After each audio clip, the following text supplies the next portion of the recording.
du ti alena yeta epo name wakila leno kunota yeta epo basaba oi so silo beta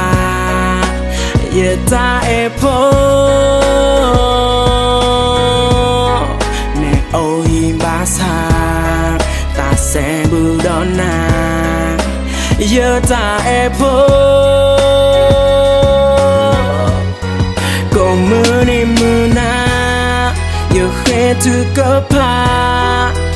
lokatina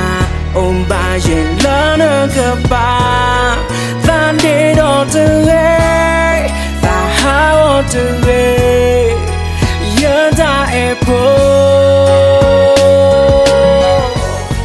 mimbaya ata janikati lota kale halo kwe tena do yakia lano bubo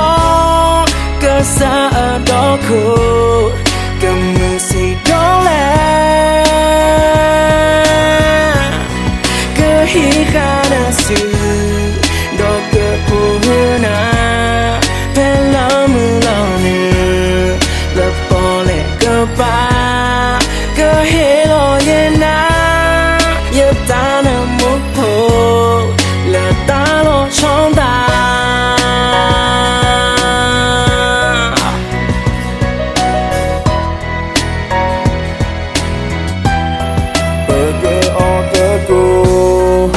Icha kwe samosa do yeta epo modi mohega do pe pyo na bia kempesi do le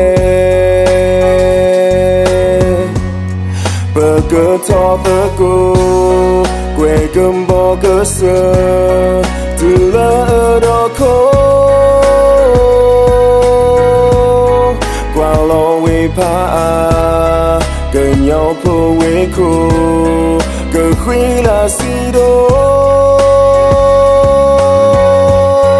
go muni muna yo khuya tu do pa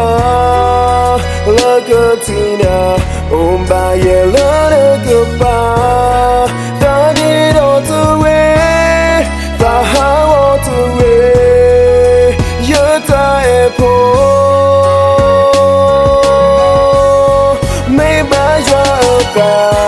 Janikati lota kale halo kwe tena do yakira